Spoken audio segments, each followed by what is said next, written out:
ជំរាបសួរបងប្អូនជនរួមជាទីគោរពថ្ងៃនេះគឺជាថ្ងៃសៅរ៍8កើតខែស្រាបឆ្នាំមមែស័កពុទ្ធសករាជ2559ត្រូវនៅថ្ងៃទី22ខែសីហាគ្រិស្តសករាជ2015នៅពេលនេះនាងខ្ញុំរ៉ូសម៉ារីយ៉ាសូមអញ្ជើញបងប្អូនជនរួមជាតិតាមដានទស្សនាព័ត៌មានសង្ខេបដែលមានជាបន្តដូចតទៅបកប្រឆាំងបដិញ្ញាបន្តខ្វាយខ្វល់រឿងព្រំដែនបើទោះជាមានការព្រមានពីលោកហ៊ុនសែនព័ត៌មានតាក់ទងទៅនឹងបញ្ហាព្រំដែនដ៏ចម្រូងចម្រាសពីគេហទំព័រអសិសរីបានចុះផ្សាយឲ្យដឹងថាមន្ត្រីជាន់ខ្ពស់គណៈបកសង្គ្រោះជាតិអះអាងថាគណៈបកប្រឆាំងមួយនេះនឹងនៅតែបន្តខ្វាយខ្វល់ពីបញ្ហាព្រំដែនការអះអាងនេះធ្វើឡើងបន្ទាប់ពីលោកនាយរដ្ឋមន្ត្រីហ៊ុនសែនបានផ្ញើសារទៅលោកសំរងស៊ីជំរុញឲ្យមេបកប្រឆាំងមួយនេះអប់រំផ្ទៃក្នុងបកកុំឲ្យធ្វើសកម្មភាពបំផ្លាញការខិតខំរបស់រដ្ឋាភិបាលលើការងារព្រំដែនដែលត្រូវបានកំណត់ដោយច្បាប់លោកហ៊ុនសែននៅថ្ងៃទី21ខែសីហាបានដាក់ចេញនូវបទបញ្ជាឲ្យស្ថាប័នមានសមត្ថកិច្ចថ្នាក់ជាតិនិងថ្នាក់ក្រោមជាតិមានវិធានការផ្លូវច្បាប់ភ្លាមៗចំពោះក្រុមឬបុគ្គលណាដែលនិយាយបំភ្លៃថារដ្ឋាភិបាលប្រើប្រាស់ផែនទីคล้ายៗក្នុងការងារបោះបង្គោលព្រំដែននិងចំពោះការប្រមាថស្ថាប័នព្រះមហាក្សត្រនិងស្ថាប័នជាតិការដាក់បញ្ជារបស់លោកហ៊ុនសែនធ្វើឡើងនៅក្នុងកិច្ចប្រជុំគណៈរដ្ឋមន្ត្រីស្របពេលដែលលោកបានផ្ញើសារទៅឲ្យលោកសំរងស៊ីដែរឆ្លើយតបទៅនឹងសារព្រមានរបស់លោកហ៊ុនសែនអ្នកនាំពាក្យគណៈបកសង្គ្រោះជាតិលោកយឹមសុវណ្ណមានប្រសាសន៍ថាគណៈបកសង្គ្រោះជាតិមិនដែលយកបញ្ហាព្រំដែនធ្វើជាល្បែងនយោបាយនោះទេប៉ុន្តែលោកថាអ្វីដែលគណៈបកប្រឆាំងនិងអ្នកគាំទ្ររបស់ខ្លួនធ្វើគឺជាការព្រួយបារម្ភពីប្រទេសជាតិហើយលោកថារដ្ឋាភិបាលគួរតែមានមោទនភាពចំពោះការខ្វាយខ្វល់របស់ពលរដ្ឋទៅលើបញ្ហាទឹកដីកម្ពុជាលោកយឹមសុវណ្ណបញ្ជាក់ថាគណៈបកប្រឆាំងនៅតែបន្តធ្វើសកម្មភាពសង្គមនានាមិនថាតែការងារព្រំដែននោះទេឲ្យតែបកប្រឆាំងមើលឃើញថានៅមានបញ្ហាតេតតទៅនឹងផែនទីពីផ្ទះដែលខ្វះវិញលោកយឹមសុវណ្ណថាបកប្រឆាំងនឹងខិតខំស្វែងរកបង្ក្រប់ចំណែករឿងពិនិត្យផែនទីជាទូទៅនៅពេលកន្លងមកវិញលោកថាគេមិនអាចធ្វើការសន្និដ្ឋានបានភ្លាមថាវាយ៉ាងណានោះទេបរិះខ្លាំងនៅកម្ពុជាលោកហ៊ុនសែនក៏បានប្រាប់ទៅលោកសំរងស៊ីដឹងមុនដែរថាលោកនឹងចូលរួមកំដរលោកសំរងស៊ីនៅគ្រប់ទម្រង់លេងគ្រប់កលៈទេសៈគ្រប់រដូវកាលនិងគ្រប់រសជាតិទាំងអស់មិនថាក្តៅត្រជាក់ផ្អែមល្វីងឬជូរចត់ឡើយប៉ុន្តែលោកយឹមសុវណ្ណយល់ឃើញថា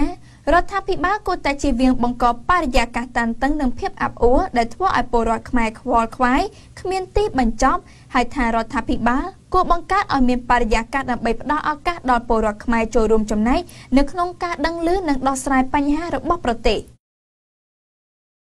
បណ្ដាញអង្គការជាតិអន្តរជាតិស្នើឲ្យអង្គការសហប្រជាជាតិមានវិធានការចំពោះស្ថានភាពសិទ្ធិមនុស្សនៅកម្ពុជាលោកអ្នកនាងជាទីមេត្រីនិយាយអំពីសិទ្ធិមនុស្សវិញបើយោងតាមគេហទំព័រអាស៊ីសេរីបានចុះផ្សាយដឹងថាបណ្ដាញអង្គការការពារសិទ្ធិមនុស្សជាតិនិងអន្តរជាតិមួយចំនួនស្នើឲ្យក្រុមប្រឹក្សាសិទ្ធិមនុស្សនៃអង្គការសហប្រជាជាតិឲ្យជួយអន្តរាគមន៍ស្ដារស្ថានភាពសិទ្ធិមនុស្សនៅកម្ពុជា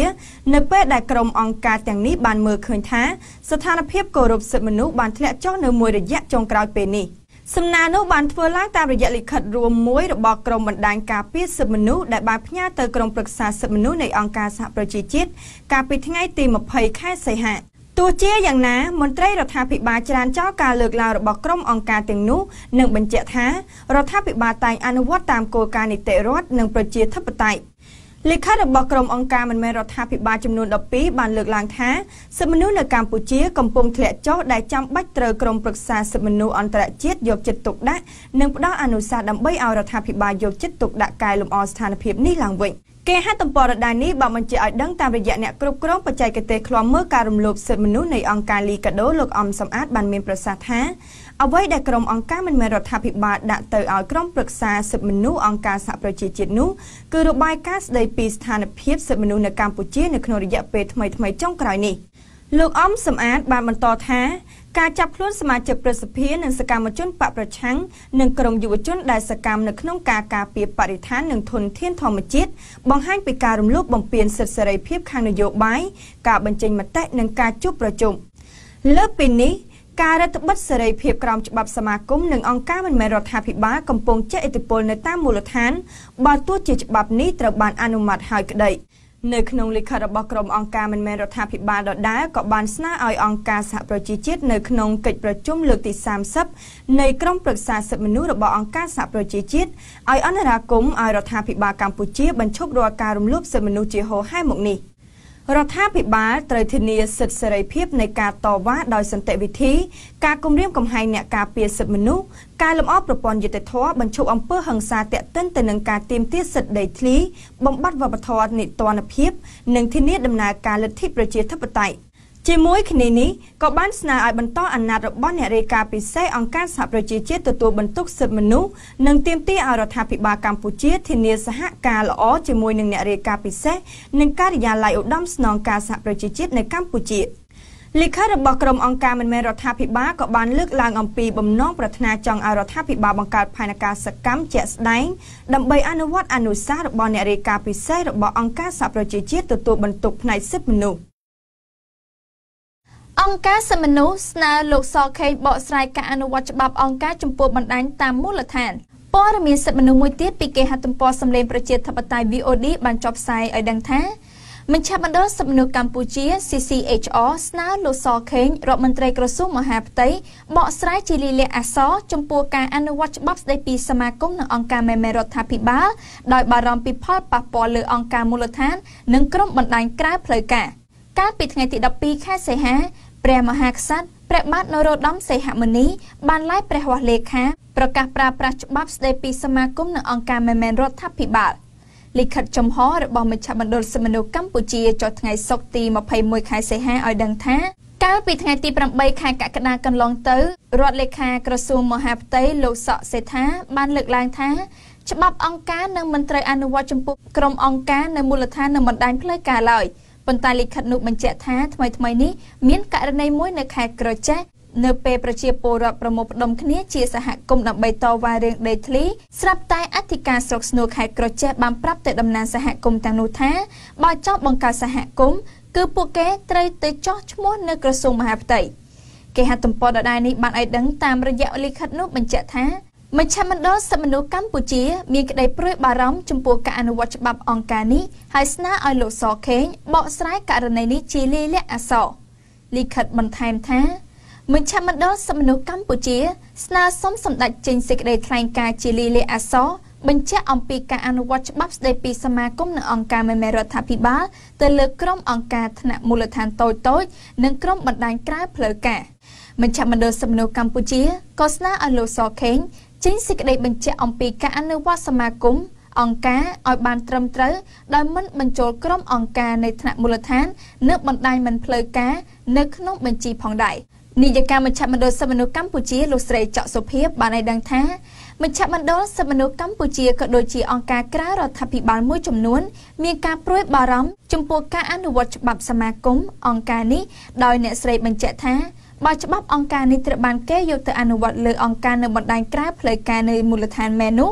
នឹងអាចធ្វើឲ្យប៉ះពាល់សិទ្ធិសេរីភាពនិងសកម្មភាពរបស់ប្រជាពលរដ្ឋមូលដ្ឋានជាមិនខានគួរបញ្ជាក់ថាថ្មីនេះគណៈបកប្រជាជនកម្ពុជានិងគណៈបកសង្គ្រោះជាតិធ្លាប់អះអាងថានឹងធ្វើវិសោធនកម្មច្បាប់នេះប្រសិនបើច្បាប់នោះអនុវត្តទៅមានការប៉ះពាល់ដល់សិទ្ធិសេរីភាពនិងប្រយោជន៍របស់ប្រជាពលរដ្ឋកន្លងទៅតំណាងរាស្ត្រគណៈបកសង្គ្រោះជាតិបានដាក់ទៅក្រុមប្រឹក្សាធម្មនុញ្ញដោយលើកឡើងពីមាត្រាមួយចំនួននៃច្បាប់អង្គការដែលពួកគេយល់ថារដ្ឋបတ်សិទ្ធិសេរីភាពដោយជាការទាមទារឲ្យបុគ្គលមានអាយុគ្រប់18ឆ្នាំឡើងទៅទើបអាចបង្កើតសមាគមឬអង្គការតម្រូវឲ្យចុះបញ្ជីនៅក្រសួងមហាផ្ទៃការតម្រូវឲ្យប្រកាន់ជំហរអព្យាក្រឹតចំពោះគណៈបកនយោបាយនិងការត្រួតពិនិត្យនិងសវនកម្មលើសមាគមឬអង្គការមេធាវីប្តឹងជំទាស់ការសម្រេចឃុំខ្លួនសមាជិកប្រសិទ្ធិគណៈបកសំរងស៊ីលោកនាងជាទីមេត្រីក្រឡេកមកកាន់គេហទំព័រសម្លេងប្រជាធិបតេយ្យ VOD បានចុះផ្សាយដឹងថាមេធាវីការពារក្តីសមាជិកប្រសិទ្ធិគណៈបកសំរងស៊ីអះអាងថាខ្លួនបានដាក់ពាក្យបណ្ដឹងជំទាស់ទៅសាលាឧទ្ធររួចរាល់ហើយប្រឆាំងនឹងការសម្រេចរបស់សាលាដំបងរាជធានីភ្នំពេញក្នុងការឃុំខ្លួនកូនក្តីរបស់លោក សមាជិកប្រសិទ្ធភាពមកពីគណៈបកសំរងស៊ីលោកហុងសុខួរត្រូវបានតុលាការសម្រេចឃុំខ្លួនដោយចោទ3បទចោទគឺការក្លែងឯកសារសាធារណៈការប្រើប្រាស់ឯកសារคล้ายៗនិងញុះញង់ឲ្យមានអសន្តិសុខពាក់ព័ន្ធទៅនឹងសន្ធិសញ្ញាកម្ពុជានិងវៀតណាមនៅឆ្នាំ1979លោកហុងសុខួរត្រូវបានសមត្ថកិច្ចចាប់ខ្លួន2ថ្ងៃបន្ទាប់ពីលោកនាយករដ្ឋមន្ត្រីហ៊ុនសែនបានចេញបញ្ជាឲ្យចាប់ខ្លួនដោយចោទថាក្លែងឯកសារសន្ធិសញ្ញាកម្ពុជានិងវៀតណាមនៅឆ្នាំ1979ប៉ុន្តែគណៈបក្សសង្គ្រោះជាតិបានចាត់ទុកករណីនេះជារឿងនយោបាយមិនមែនជាបទល្មើសជាក់ស្ដែងនិងជាការសម្ដែងមតិរបស់សមាជិកព្រឹទ្ធសភាគេហទំព័រដដែលនេះបានបន្តឲ្យដឹងតាមរយៈលោកជួងជងីមេធាវីការពារក្តីឲ្យលោកហុងសុខួរបានប្រាប់ VOD នៅព្រឹកថ្ងៃសុក្រនេះថាកាលពីថ្ងៃច័ន្ទលោកបានដាក់ពាក្យបណ្ដឹងជំទាស់ការសម្ដែងរបស់តុលាការចំពោះការឃុំខ្លួនលើកូនក្តីលោកដើម្បីឲ្យកូនក្តីរបស់លោកអាចនៅក្រៅឃុំបានករណីដាក់លុយតម្កល់នៅតុលាការដើម្បីស្នើសុំឲ្យលោកហុងសុខួរបាននៅក្រៅឃុំមេធាវីរូបនេះបានបញ្ជាក់ថាលោករងចាំមើលលទ្ធផលនៃការកាត់ក្តីរបស់តុលាការលើករណីបណ្ដឹងឧទ្ធរណ៍នេះជាមុនសិនក្រោយពីវីដេអូឃ្លីបនេះបានចេញផ្សាយ2ថ្ងៃក្រោយលោកនាយករដ្ឋមន្ត្រីហ៊ុនសែនបានបញ្ជាឲ្យចាប់ខ្លួនលោកហុងសុខួរដោយលោកនាយករដ្ឋមន្ត្រីចោទថាមន្ត្រីគណៈបកប្រឆាំងរូបនេះជាជនក្បត់ជាតិនគរបាលសេដ្ឋកិច្ចឈ្មោះកែសារាវុធត្រូវប្រជាពលរដ្ឋខេត្តកំពង់ឆ្នាំងរិះគន់ថាកំពុងល្មើសច្បាប់លោកអ្នកនាងជាទីមេត្រីក្រឡេកមកកាន់គេហទំព័រមនសិការខ្មែរបានចុះផ្សាយឲ្យដឹងថាប្រជាពលរដ្ឋរស់នៅតាមបណ្ដោយផ្លូវជាតិលេខ5ក្នុងភូមិសាស្ត្រខេត្តកំពង់ឆ្នាំងបានរៀបរាប់ថាលោកកែសារាវុធនិងបកពួកមានលិខិតបេសកកម្មចេញដោយលោកផ្កាយមួយគឿនភិរមជាអនុប្រធាននាយកដ្ឋានប្រឆាំងបទល្មើសសេដ្ឋកិច្ចកំពុងប្រើប្រាស់លិខិតបេសកកម្មនោះដើម្បីស្វែងរកផលប្រយោជន៍ផ្ទាល់ខ្លួនតាមរយៈការបង្ក្រាបបទល្មើសសេដ្ឋកិច្ចផ្សេងៗប្រភពដដែលបានបញ្ជាក់ថាម្ចាស់ទីតាំងអាជីវកម្មមួយចំនួនដូចជាឱសថស្ថានហាងលក់គ្រឿងសម្អាងគ្រឿងសំណង់ស្ថានីយ៍ប្រេងហាងលក់ទំនិញនិងសិប្បកម្មកែច្នៃឈើជាដើមក៏ត្រូវរងគ្រោះដោយសារបុគ្គលកែសារាវុធហៅសុកនិងបកពួកជំរិតយកលុយក្រោមហេតុផលផ្សេងៗគ្នាផងដែរគេហទំព័រដដែលនេះបានបន្តទៀតថាសប្តាហ៍ថ្ងៃនេះលោកកែសារាវុធហៅសុកជានគរបាលប្រឆាំងបទល្មើសសេដ្ឋកិច្ចក្រសួងមហាផ្ទៃត្រូវបានប្រជាពលរដ្ឋរស់នៅតាមបណ្ដោយផ្លូវជាតិលេខ5រិះគន់ថាកំពុងតែមមាញឹកប្រដេញរថយន្តដឹកទំនិញនិងរថយន្តដឹកបទល្មើសផ្សេងៗឆ្លងកាត់ខេត្តកំពង់ឆ្នាំងជំរិតទារប្រាក់យកប្រាក់ដាក់ហោប៉ៅយ៉ាងកក្លឿនប្រភពពីប្រជាពលរដ្ឋបានបញ្ជាក់ថាសម្រាប់រថយន្តដឹកឈើប្រណិតមួយរថយន្តលោកកែសារាវុធនិងបកពួកបានទារយកលុយតម្លៃចាប់ពី$100ទៅ$200ដោយគិតទៅតាមប្រភេទរថយន្តចំពោះរថយន្តលោតឆាត់វិញបើពួកគេប្រមាញ់ដេញទាន់ត្រូវបង់ប្រាក់ទ្វេរាប់ដងយ៉ាងក្រាស់ក្រែលចំណែករថយន្ត Highlander វិញបើពួកគេចាប់បាននឹងទារលុយច្រើនជាង$10000ជាថ្នូរដោះលែងរថយន្តស្ងាត់ៗគ្មានអ្នកណាដឹងប្រភពដដែលបានត្អូញត្អែថាមន្ត្រីជាន់ខ្ពស់នៅក្រសួងមហាផ្ទៃនិងអគ្គស្នងការដ្ឋាននគរបាលជាតិគួរត្រួតពិនិត្យភាពមិនប្រក្រតីទាំងនេះឡើងវិញព្រោះបាននៅតែបណ្តែឲ្យមន្ត្រីមានអំណាចខົບខិតគ្នាយកអំណាចមកគៀបយកលុយពីប្រជាពលរដ្ឋនិងឈ្មួញខុសគោលការណ៍ច្បាប់ដោយសពថ្ងៃនេះទៀតសង្គមខ្មែរនឹងគ្មានការអភិវឌ្ឍដោយនិរន្តរភាពនោះទេគឺមានតែភាពអយុត្តិធម៌គ្រូបង្រៀននៅពោធិ៍សាត់64នាក់ផ្តិតមេដាយសូមអន្តរាគមន៍រឿងប្រាក់ឧបត្ថម្ភក្រឡេកមកឯគេហទំព័រអាស៊ីសេរីម្ដងទៀតបានចុះផ្សាយឲ្យដឹងថាគ្រូបង្រៀននៅខេត្តពោធិ៍សាត់ចំនួន64នាក់នាំគ្នាផ្តិតមេដាយសូមអន្តរាគមន៍ពីក្រសួងអប់រំយុវជននិងកីឡាដើម្បីពន្លឿនលើការបើកប្រាក់បង្រៀនថ្ងៃប្រហ័សនិងបង្រៀន2ពេលអ្នកនាំពាក្យក្រសួងអប់រំបញ្ជាក់ថាក្រសួងមិនទាន់ទទួលបានលិខិតសូមអន្តរាគមន៍របស់ក្រុមគ្រូបង្រៀនទេប៉ុន្តែក្រសួងនិងក្រសួងមុខងារសាធារណៈកំពុងរួមគ្នាដោះស្រាយបញ្ហាប្រាក់ឧបត្ថម្ភនេះហើយគេហទំព័រដដែលនេះបានបញ្ជាក់ឲ្យដឹងតាមរយៈតំណាងក្រុមគ្រូបង្រៀននិងជាគ្រូម្នាក់បង្រៀននៅសាលាបឋមសិក្សាមួយក្នុងក្រុងពោធិ៍សាត់អះអាងថាលិខិតសូមអន្តរាគមន៍របស់ពួកគាត់បានដាក់ចូលក្រសួងអប់រំយុវជននិងកីឡាហើយនៅព្រឹកថ្ងៃទី21ខែសីហាឆ្នាំ2015លិខិតនេះបានបញ្ជូនតាមរយៈសមាគមគ្រូបង្រៀនកម្ពុជាឯករាជ្យថ្នាក់ជាតិបន្ទាប់ពីក្រុមគ្រូនាំគ្នាផ្តិតមេដាយភ្ជាប់នឹងលិខិតនោះជូនសមាគមកាលពីថ្ងៃទី19ខែសីហាប្រធានសមាគមគ្រូបង្រៀនកម្ពុជាឯករាជ្យខេត្តពោធិ៍សាត់អ្នកស្រីកឹមដារ៉ានីថ្លែងថាគ្រូបង្រៀន64នាក់គឺតំណាងឲ្យគ្រូបង្រៀននៅទូទាំងខេត្តដែលអខណ្ឌបើកប្រាក់បង្រៀនថ្ងៃប្រហ័សតាំងពីខែមករាឆ្នាំ2015និងប្រាក់បង្រៀន2ពេលតាំងពីខែវិច្ឆិកាឆ្នាំ2014កំពុងត្អូញត្អែពីបញ្ហាជីវភាពអ្នកស្រីថាក្រុមគ្រូបង្រៀនបានសួររឿងបើកប្រាក់ឧបត្ថម្ភនេះដែរតែមន្ទីរឆ្លើយដោះសាររហូត ឆ្លើយតបបញ្ហានេះប្រធានមន្ត្រីអប់រំយុវជននិងកីឡាខេត្តពោធិ៍សាត់លោកសួងសុភីថ្លែងបែបគំរោះគំរើយថាប្រាក់ឧបត្ថម្ភរបស់គ្រូនេះនឹងបើកនៅអំឡុងខែសីហាឆ្នាំ2015ហើយចំណែកអ្នកនាំពាក្យក្រសួងអប់រំយុវជននិងកីឡាលោករ៉ូសាលីនបញ្ជាក់ថាភាពយឺតយ៉ាវនៃការបើកប្រាក់បង្រៀនថ្ងៃប្រហ័សនិងប្រាក់បង្រៀនសិស្សពីពេលនេះគឺដោយសារស្ថាប័នអប់រំត្រូវការពេលខ្លះដើម្បីបំពេញឯកសារចាំបាច់មួយចំនួនចាប់ពីកម្រិតសាលានីមួយៗរហូតដល់មន្ទីរដើម្បីផ្ទៀងផ្ទាត់លើម៉ោងឬថ្ងៃបង្រៀនរបស់គ្រូរួចបើកប្រាក់នោះទៅតាមម៉ាស៊ីនស្វ័យប្រវត្តិឬ ATM តែម្ដងប្រាក់បង្រៀនសិស្សពីពេលឬពីវេនត្រូវរដ្ឋាភិបាលកម្ពុជាឧបត្ថម្ភទៅតាមសាលាមានសិស្សច្រើនតែខ្វះខាតគ្រូហើយគ្រូខ្លះត្រូវឲ្យបង្រៀនសិស្សល្ងាចផងនិងព្រឹកផងប្រាក់ឧបត្ថម្ភនេះគ្រូទទួលបានជាង 40,000 រៀលក្នុងមួយខែចំណែកប្រាក់បង្រៀនថ្ងៃប្រហ័សវិញគឺក្នុងមួយខែគ្រូទទួលបានប្រហែល 36,000 រៀលដោយក្នុងមួយខែមាន 4 ប្រហ័សគ្រូត្រូវបង្រៀនសិស្ស 3 ថ្ងៃនិង1ថ្ងៃទៀតប្រជុំបច្ចេកទេសអតីតនាយករដ្ឋមន្ត្រីកូរ៉េខាងត្បូងត្រូវបាននាំខ្លួនទៅឃុំក្នុងពន្ធនាគារករណីពុករលួយលោកនាងជាទីមេត្រីងាកមកឯព័ត៌មានអន្តរជាតិនៃគេហទំព័រសម្លេងនៃប្រជាធិបតេយ្យ VOD បានចុះផ្សាយដឹងថា